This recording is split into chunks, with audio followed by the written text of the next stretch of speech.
Hoje eu tô muito animado porque tem notícia legal pra gente conversar, tem novidade de mercado da bola. Todo dia aqui você sabe que eu vou te atualizar sobre esse tema porque é a minha paixão. Vamos falar também de STJD de novo botando as garrinhas de fora. Tem que falar de rival. A imprensa já tá determinando o Flamengo como campeão brasileiro e da Libertadores. Eu vou dar a minha opinião aqui e eu preciso de você nos comentários. Então senta o dedo no like sem dó. É claro, se você já for inscrito do canal Palmeiras 90 a mais. Se for a sua primeira vez por aqui, calma, vai devagar, conhece o nosso trabalho. E se você gostar, eu vou pedir para você se inscrever. Bora falar de mercado da bola, porque o empresário André Cury, que representa o Maurício e o Rafael Veiga, viajou para a Europa. Tá bom, Henrique? E o que temos a ver com isso? Temos a ver que as negociações que vão rolar no final dessa temporada e no começo da próxima, você já sabe, meu irmão. Elas começam agora. O Maurício foi sondado pela Atalanta, tá? E assim, essa viagem do André Cury pode ter a ver com quesitos profissionais? Pode. Também pode ter a ver com outras questões, nada foi aberto. Entretanto, é esquisito, tá? Por quê? É bem no momento em que o Maurício foi sondado, além da Atalanta, pelo Brighton da Premier League, né? Então, assim, Premier League, Inglaterra e Itália, Atalanta, sondando o jogador, querendo saber se o Palmeiras tem interesse em vender, qual que é o valor, etc, etc e tal. E aí o cara viaja pra Europa, não sei. Veiga, acho mais difícil sair pra Europa por conta da idade, né? Eu acho que o Rafael Veiga deveria se aposentar no Palmeiras. Eu acho que ele ainda tem muita lenha pra queimar. Ele precisa se recondicionar e estar numa boa fase novamente, a minha opinião com humildade, tá? Mas é claro que há quem pense diferente e eu respeito. Aqui no Palmeiras 90 a mais, sempre dentro dos limites da lei, a gente pode exprimir opinião à vontade. Então vamos lá, vamos seguir aqui. Possibilidades sobre John Arias. Então a gente tem falado bastante o nome do Arias no canal e não é à toa. Eu sou um fã do jogador de futebol, do futebol do Arias, né? Acho que ele joga muita bola. Agora, entre ele jogar bola e ele estar no Palmeiras há um degrau bastante elevado chamado Wolverhampton. Wolverhampton tá fazendo jogo duro na negociação, mas hoje o André Hernan veio a público dizer que o Arias não sai do Wolverhampton e se acabar saindo por algum motivo, vai ser para ficar na Premier League, tá? O jogador, segundo ele, tem interesse em se manter na Europa porque acredita que ainda tem bastante lenha para queimar por lá. Vamos lá, o que temos de informação a respeito disso? O Arias tem interesse sim em sair do Wolverhampton, ponto. É um fato, tá? Não encaixou, tá? O Wolverhampton, se não me falha a memória, é o último colocado, né, da Barclays Premier League. E, cara, ele não tá conseguindo aquele futebol que ele desenvolveu, né, aqui no Fluminense. Entretanto, além do John Arias, temos também o André. Então são dois jogadores que disputaram aqui o Campeonato Brasileiro com o mercado para o Brasil, mas é claro, o André ainda tem mercado para a Europa, um mercado um pouquinho mais quente, né? Há possibilidade grande dele fechar com um time ali do Big Six da Premier League. Palmeiras está monitorando de perto, tendo novidade, você sabe, você pode confiar que eu vou trazer informação para você. Já o Arias é o seguinte, gente, eu não acho que ele vai conseguir se manter na Premier League, tá? Minha opinião. A oportunidade que ele vai receber também da Turquia pelo Galatasaray. Agora, na boa, entre jogar pelo Galatasaray, por mais que lá tenha bons jogadores, né? E voltar pro Brasil, assim, eu não tenho dúvida nenhuma, tá? Se eu sou o diretor de futebol do Palmeiras, eu já tô colocando a proposta, o contrato lá pra ele assinar. O Arias é muito bom jogador. E dá pra convencer o cara a vir pro Brasil, a voltar pro Brasil. E na boa, ele encaixaria perfeitamente no Palmeiras. O Palmeiras está buscando também um camisa 5/8. Por que eu tô brincando falando dessa forma? Porque o staff do Palmeiras tem interesse em contratar um meio-campo polivalente que jogue nas funções de 5 de 8, primeiro e segundo volante, né? E aí, eu vi hoje alguns youtubers falando do Danilo que está no Botafogo. Gente, vocês sabem, tá? Com máximo respeito a todo mundo aqui. Tudo que a gente comenta aqui são especulações de mercado, não tô te falando que o Palmeiras vai trazer ou não vai trazer, né? Quando as coisas são concretas a gente avisa também. Não tem nada por Danilo, tá? Então isso é oficial. A única coisa que existe é o seguinte: o Danilo interessa ao Palmeiras, ponto. Tá bom, mas se você me perguntar se o Lionel Messi interessa ao Palmeiras, eu tenho certeza que eles vão falar que interessa. Não tem nada de negociação, tá? A negociação, ela não existe e ela não acontece dessa forma. A única coisa que o Palmeiras fez foi dizer, a staff do Palmeiras vê com bons olhos a chegada do Danilo, ponto. Agora, o Botafogo não abriu nenhum canal de comunicação formal, não há troca de e-mails, não há nada, absolutamente nada. O Danilo também não tem feito partidas daquele nível quando ele jogava no futebol aqui no Palmeiras, né? Na Inglaterra ele também não conseguiu se firmar e tal. Eu tenho muito receio, tá? Inclusive do Danilo acabar se transformando naquele jogador, sabe? Que foi jogador de 2 temporadas. Tenho muito receio de verdade. Porque ele parece ser uma boa pessoa, né? Como ser humano mesmo. E tecnicamente ele sempre foi muito acima da média, né? Palmeiras, vale a pena o Palmeiras fazer um investimento nessa magnitude aí no Danilo? Eu tô falando de mais de 100 milhões de reais, né? Eu acho que é interessante sim, mas até o momento não temos nada, tá? Nessa busca incessante por um camisa 5 e por um camisa 8, o nome que tá na boca de todo mundo aí, que todo mundo quer ver jogando com a camisa do Palmeiras, é o do Marcel Ruiz, mexicano Marcel Ruiz, o maestro que tá lá no Toluca. Excelente jogador, tá? Novidades sobre eles? Ainda não, tá? O Palmeiras está mirando a contratação dele, sim. A expectativa é uma proposta na casa de 80 milhões de reais, o que é factível pro Palmeiras. O Palmeiras teve um superávit financeiro absurdo, né? E financeiramente o Palmeiras tem muita receita, né? Para você ter uma noção, tem vídeo aqui no canal falando sobre todas as receitas que o Palmeiras teve, né? O planejamento do clube para a temporada, etc. E basicamente, só para você ter uma noção, o Palmeiras ele atingiu a sua meta em julho, né? Se não me falha a memória. Foi absurdo, tá, o nível de faturamento do Palmeiras. Então, sim, temos condição financeira de trazê-lo. Assim como também temos condição de fechar com o Wendel, tá? Em 2026 a gente vai contar com o retorno do Lucas Evangelista, você já sabe disso, né? E do Figueiredo. Então nós vamos ter Figueiredo, Aníbal Moreno, Emiliano Martinez, Larson, me ajudem aí nos comentários os outros meio-campistas do Palmeiras. Mas assim, é um número grande de jogadores para 2 vagas, né?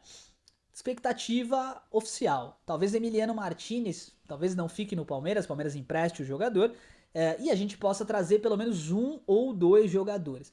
Lembrem-se, ano de Copa do Mundo, ok, mas ano com muitos campeonatos. É bom sim, e se eu fosse poder opinar a respeito disso, né, internamente no Palmeiras, eu traria os 2 jogadores, tanto o Ruiz como o Wendel encaixariam perfeitamente no Palmeiras. Eu vi gente comentando aqui que o Wendel teve problemas de relacionamento, né, no Vasco. Acho que Vasco, né, que ele jogava. Muita gente dizendo que ele é um jogador um pouco mais complicado de lidar. Eu não sei, eu não tenho essa informação para te passar. Mas, de qualquer forma, eu acho que é interessantíssimo sim a gente tentar. É um jogador com nível de seleção brasileira, ponto. Outro jogador que interessa ao Palmeiras, mas também é difícil a contratação, é o Wallace, que tá no Cruzeiro, tá? Muitas lesões, jogador um pouquinho mais velho, mas bom jogador, marcador, dá boa dinâmica ao meio-campo e libera o Andreas Pereira para jogar de 10, que é o que eu quero ver, tá bom? Então vamos lá. Fechando essa questão aí do nosso primeiro bloco do mercado da bola, que é algo muito bacana de falar. Bora pro bloco 2, porque eu ainda tenho que te falar novidades sobre o STJD e uma notícia importantíssima sobre a final da Libertadores, sobre Flamengo.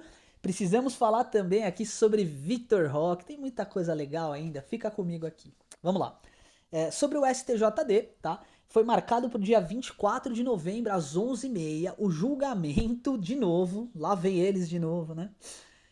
Do Piquerez e do Gustavo Gomes, porque após a partida contra o Flamengo houveram algumas declarações, né? Ambos muito críticos à arbitragem, que eu também achei que a arbitragem dessa partida contra o Palmeiras foi horrível, tá? Palmeiras e Flamengo, muito ruim mesmo. E eles vão ser julgados pelo STJD. E aí fica aquela dúvida, né? Se pro Bruno Henrique e pro Vitor Roque foi definido apenas uma multa e eles não pegaram gancho, faz sentido que isso se repita? Eu não sei te dizer, mas para mim é um absurdo, repito, que eles estejam sendo julgados por conta disso, tá? Eles poderiam ter sido advertidos, poderia ter acontecido um monte de coisa, mas o julgamento, pensando numa punição mais severa, cara, prejudica demais, demais, demais a imagem do jogador. Então, se os jogadores forem julgados no dia 24, o que vai acontecer? Muito provavelmente eles não estarão aptos para as últimas partidas do Brasileirão, que são as partidas decisivas. Estou falando do nosso lateral esquerdo titular e do nosso melhor zagueiro. Eu realmente não consigo entender a forma como o Brasil toca os seus processos administrativos. Para mim não faz sentido. Agora, tem uma coisa que eu consigo entender sim, tá? Que é o carinho que vocês estão demonstrando por esse canal. Gente, eu tô recebendo tantas mensagens positivas, mas tantas mensagens com energia bacana. Vocês sabem que eu prezo muito por isso, né? Eu não sei se vocês já perceberam, né? Quem tá aqui no canal já há um tempo, e eu tô deixando pra passar essa mensagem agora. Você vai estar mais ou menos no seu 10º minuto de vídeo, né? Porque eu quero realmente que a galera que curte o canal, né? Eu quero agradecer. Obrigado, obrigado, obrigado, obrigado. Eu não me canso de falar, eu vou falar quantas vezes o meu coração mandar. Eu nunca esperava ter tantas visualizações, tantos comentários para responder. Quando eu comecei isso aqui, eu queria um grupo para trocar uma ideia do Palmeiras. Eu imaginava que ia levar muito tempo para a gente poder começar a realmente fazer o processo andar, né? Eu falei para vocês já, 2, 3 anos era meu objetivo, então eu já entrei no projeto sabendo. Isso não é um sprint, né? Não é uma corrida de 100 metros, é uma corrida longa, então vai demorar.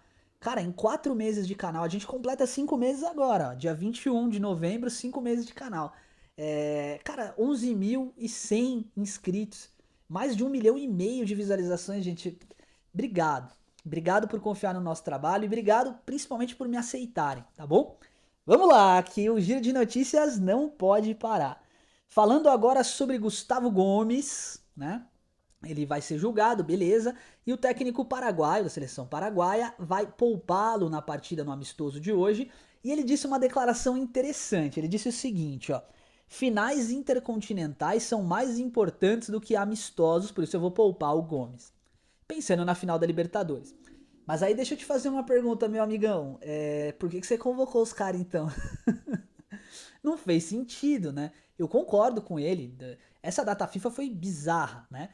Perto de final de Libertadores, enfim, eles poderiam ter segurado as convocações ali, não convocado os jogadores dos times que estão disputando títulos, etc. E testado novas opções, né? Amistoso é para isso, né? Data FIFA com amistoso é para você testar novas possibilidades. E, cara, o Gustavo Gomes não vai jogar, ele vai estar apto para a partida contra o Vitória. A gente já vai falar dessa partida porque tem novidade legal também. Mas eu achei engraçadíssimo isso, né? Não faz muito sentido. De forma que a gente parte para o nosso quarto bloco, o senhor Vitor Roque e o senhor Estevão. Eu tava torcendo pro Vitor Roque não aparecer pela seleção brasileira. Porque se ofereceram 350 milhões de reais por ele, sendo que ele só tá jogando no Brasileirão, se ele tiver a mídia ao lado dele numa partida de seleção brasileira, meu irmão, vai chover proposta e o Palmeiras não pode vender o cara. Ele é essencial pro Palmeiras atualmente, tá? Ele jogou, sofreu pênalti, e aí o Paquetá deu aquela isolada absurda. Cara, a seleção brasileira precisa mudar muita coisa, né? Começando pelo trabalho de base, pra gente ter novos jogadores, novas possibilidades, e não ficar morrendo na mão aí de meia dúzia de jogadores que, enfim, entra ano, sai ano, é a mesma coisa, não muda nada, né? Minha opinião, pelo menos, os clubes deveriam investir mais seriamente na base, assim como o Palmeiras faz. Mas, seguindo aqui, nossa seleção brasileira, com certeza absoluta, é um time diferente quando o Estevão joga, né? A gente falou aqui, muitas vezes, o Estevão é um jogador diferenciado. Vinha gente aqui chamar a gente de maluco, falar que é o Cuiabá Man, etc, etc, etc. Lembra que ele é muito novo. É o batedor de pênaltis oficial da seleção brasileira agora? Quantos anos ele tem? 18? 19? Cara, o moleque é meninão de tudo. 18 anos tava fazendo o que na tua vida, né? Pois é. Cara, e com todo esse cenário absurdo, o Palmeiras tá aí, segue revelando jogadores e o Vitor Roque, cara, ganhando seu espacinho na Copa do Mundo. Eu falei, o Palmeiras é uma baita vitrine, tá aí, tá na seleção. Que isso sirva de ajuste para que novos jogadores venham pro Verdão e que possam nos ajudar cada vez mais, mirando seleção dos seus países, tá bom? Agora, vamos lá. Assunto final do nosso vídeo, ou pelo menos eu quero falar também da partida contra o Vitória, mas é um assunto muito importante. Muita gente da imprensa tá dando o título do Brasileirão e da Libertadores para o Flamengo. Muita calma, muita calma. Eu gosto desse clima mais hostil para jogar bola, tá? Eu gosto dessa de jogar o favoritismo pro outro lado, eu gosto, eu acho que o Palmeiras lida bem dessa forma. A gente já viu o final de Libertadores a última vez que aconteceu. Não desacredita do Palmeiras, não, meu irmão. Um recado bem objetivo pra você. Não desacredita do Palmeiras, porque o Palmeiras é o time da virada, tá? Veja bem, esse jogo vai ser, e o final do Brasileirão também, 100% psicológico. Aqui, ó, a vitória tá aqui. Por quê? O Palmeiras está sendo tirado agora como se fosse um time que tá brigando pela zona do rebaixamento ali. Não se esqueçam, o Palmeiras está a 2 pontos do Flamengo, né? E se vencer e o Flamengo perder pro Fluminense, a gente volta pro topo da tabela. Vamos lutar e vamos acreditar com energia positiva e humildade até o final. Mas não desacredita da gente, não. Não desacredita porque o Palmeiras é gigante, tá bom? E na preparação para enfrentar o Vitória, o Palmeiras está trabalhando muito as transições de jogo. Andréas Pereira, Alan, provavelmente Vitor Roque e Gustavo Gomes estarão em campo e a logística para trazer os jogadores do Uruguai também está acontecendo. Piquerez talvez jogue. Palmeiras deve entrar, se não com força máxima, com 85% da sua força em campo. Partida difícil, tá? Não vai achando que o Vitória é um time fácil, não, porque não é.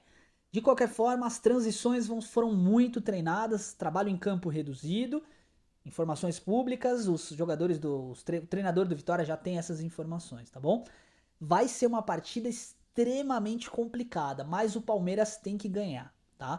Time que quer ser campeão não pode brigar, perder ou empatar com times que estão no meio da tabela e na parte de baixo, tá? Vai ser difícil? Vai, mas o Palmeiras tem que entregar raça. Na técnica e na raça, se o Palmeiras conseguir superar o adversário, temos grandes chances, sim, de conquistar esse título brasileiro, porque eu não acho que o Flamengo vai ganhar do Fluminense, minha opinião com toda humildade, tá? Partida difícil, clássico, não tem favorito. Tá bom, meu irmão, minha irmã? Mais um vídeo aí no canal para te agradecer. Muito obrigado pelo seu carinho e o melhor que eu posso fazer é te entregar conteúdo original, autêntico e com muita alegria. Tá legal? Então, muito obrigado pelo seu carinho de sempre, pela sua parceria. Você que tá chegando agora, gostou do conteúdo? Se inscreve no canal, deixa o seu like, tá bom? Vai me favorecer muito. Mais uma vez, muito obrigado pelo seu carinho, forte abraço e avante palestra!